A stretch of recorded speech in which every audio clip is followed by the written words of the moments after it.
Hi, my creative friends.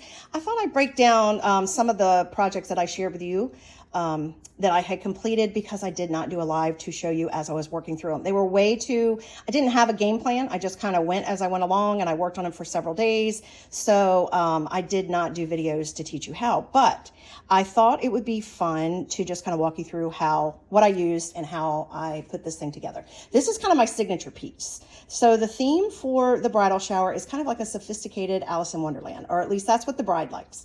So what I did was I thrifted this guy. I found this guy in the perfect color. That blue goes perfectly. So I didn't pay a lot for it, but you can find things like this a lot of times as little planters. It's meant to be like a planter you would, use in your home. So it was already that blue color. All I did was I add some silver gilding wax all around the edges just to kind of dress it up a little bit. And as you can see, I added some bling. So I put a bead of glue. It was already attached together, but I put a bead of glue all around the base, and I added these little seed iridescent beads that I have had forever. Don't even remember where I got them from, but I have a zillion of them. Bought some stickers from the scrapbook section that had some bling to it and kind of dressed it up. And again, that's a sticker from the scrapbook section. And then I just went over it with a silver paint pen. And on the outside with these guys, I just wanted to add, again, a little bit more layer of sophistication. So these, again, are just stickers from the scrapbook section. I am sorry, guys. And that is what I used all the way around. And I went just 2 on each one, just to kind of dress it up a little bit and pull all these colors in.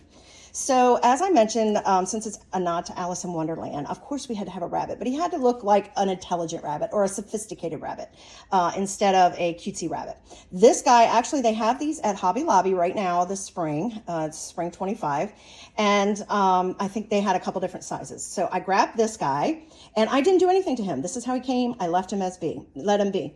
Before I put him in there, what I had decided, I had also picked up these mushrooms from Hobby Lobby. Now the bases of those, the only thing I did to those was I painted them silver. I painted them silver because they were like a brownish color, almost like a tan. So I didn't want it to look too earthy. That's why I did that. And then I decided how I was going to place them in there. So once I figured out that, I first had to add a big layer, probably to about like here, maybe, of floral foam. So I used white and I used green floral foam, and I put that in there. I did have to cut it some. Now the rabbit is sitting right on top. Just put some E6000 on that and attached it. The mushrooms, I had to cut out a little bit in there so that they would sit down at an angle, and then I used E6000 to adhere those. So, next what I did was I bought some of this, it's kind of like beach glass, and it's a vase filler, and you can get it from the Dollar Tree. So I got it in the blue and the green, and I took the clear craft glue that they have at the Dollar Tree, and I covered the whole styrofoam area and then poured those on it. And then after I did that, I realized that I would need to kind of fill in some of the area that the beach glass might still show what was underneath, and I didn't want that to happen. So again, I pulled, that's where I first started, actually. That was the very first time I started using these little clear beads that I have. Like I said, I have a huge jar of them. So I was like, oh, that'll be perfect, and it'll pick up colors, and it'll reflect colors, and all that good stuff. So I poured all those in there next. So I just had the base layer of the craft glue, and it was holding it in there, but I knew that wasn't going to be secure enough. I would have to do more, but that was kind of one of the last steps. So I'll walk you through what I did next. So next, what I did was, I bought one of these little bottles. They come in a pack. I mean, you can get, some Dollar Trees have these little bottles, but I actually got this at Hobby Lobby, and I created this kind of making it look like a drink me mix. Okay, I did not put the words drink me on here. I didn't, but if somebody knows Alice in Wonderland, they're going to know what that means.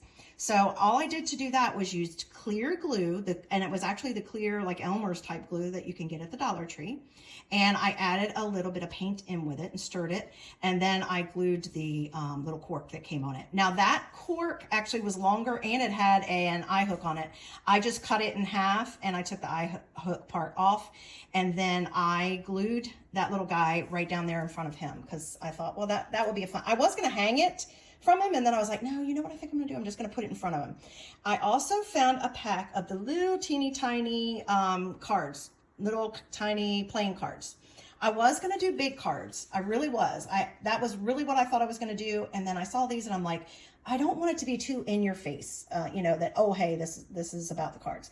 And I was going to do the King and Queen of Hearts. And I decided when I saw these little ones, I was just going to do that. The only drawback was in that little pack. I did get these at Hobby Lobby as well. You can find these kinds of things like this and these little cards. I don't think I had anything else. Maybe I have something else also that I got from there. In the, yes, I do, but it's not in here. I've got it already packed away. It's something else I did. In the section where you would be making jewelry, and they actually have a section called Fairy Tale. So that's where I got those from. And I just kind of wedged them in there a little bit, just, you know, here and there. And then these are, what do you call them? Galvanized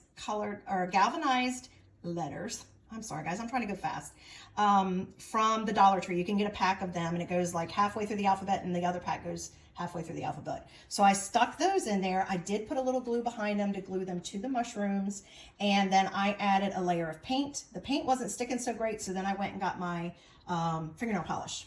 And I just added a little bit of color to it for that. So that's the front. So let's flip it around. Oh, I just have it on my little, this is my old Lazy Susan that I upcycled, and I used to keep it in my kitchen and use it on my coffee bar. And actually I didn't use it on the coffee bar. I think I used it on my breakfast nook for like salt and pepper and napkins and stuff. So now I use it in the craft room and it's worked perfect for this, so I could just flip it around. Okay, so again, like I said, the bead glue down here and those little beads. I didn't do anything out back. I thought I might put some flowers back there, but once I got the flowers in and I looked at it and the coloring, and I decided, nope, it didn't need anything else. It could be fine just that way. Okay, so here's the back. There's just a couple things here. So I added another little card, couple little playing cards. I just glued them on there. And then what I did was, do you notice, maybe you've seen these. So you can get a pack of these. They're in like a dark brown color, you know, that real thin wood, but you get packs of different style of clocks over in the section where you would get stickers at the Dollar Tree. And I just painted it with some metallic silver paint. And then what I did, I'll tell you what I did to get it in there in just a minute. This one is actually a sticker. The key is actually a sticker that was also in that section. It was a whole page of a couple different kinds of keys, and I just used that. Again, a nod to the door that Alice goes through. For the key, you know, it's just a sticker. So it's very flexible. I mean, obviously nobody's gonna be messing with it. And what I did to get these guys in here is I took a toothpick and I cut it, and I didn't cut it, I snapped it in half, and I glued part of it to the back of this one and part of it to the bottom of that, and you can't even see them. And I use that to stick it into the floral foam and place it how I wanted it. Once I had all of this stuff in here, it took me days, guys, days and days and days to get this the way I wanted it, and to just keep kind of thinking, okay, what else? But this was my first piece that I really started working on, because I knew this was going to set the tone for everything else. Once I got it all in there, I bought another bottle of that little clear, it's called craft glue. It's only a bottle about that big at the Dollar Tree. And I just poured it all over the top after I had everything placed where I wanted it, the cards, the beads, everything. And I just poured it all over top. So hopefully everything that's in there is pretty stable. I'm not going to swear that if you go to pick any of those up, I haven't tried because I want it to look this way. The fun part's going to be transporting it. So I got to make sure I get that done right. But hopefully everything is pretty secure and it's going to just stay that way. Now, this is a lot of work. And, you know, you're probably like, okay, you're just doing that for a bridal shower? Yeah, I'm just doing it for a bridal shower. But who's to say that this couldn't be a decoration in your home to remind you, you know, that from your wedding, I mean, or from whatever, you know, from your bridal shower, from your wedding, whatever. Anyway, that's why I put so much time and effort into it. Again, if they don't want it, if she doesn't want to keep it, I can take those letters off of there and I would still have a really fabulous piece that I could probably resell. So I have seen stuff like this on Etsy and different places like that for a lot of money. And they were so different. I did not see any at all like this, because this was customized to colors and to, you know, exactly what I was trying to create. So I think it turned out great. I hope you do. Please let me know in comments what you think, because like I said, this is handmade with love, and I'm really hoping that it is enjoyed for years to come. Thanks for joining me, you guys. As always, I hope you'll be so inspired.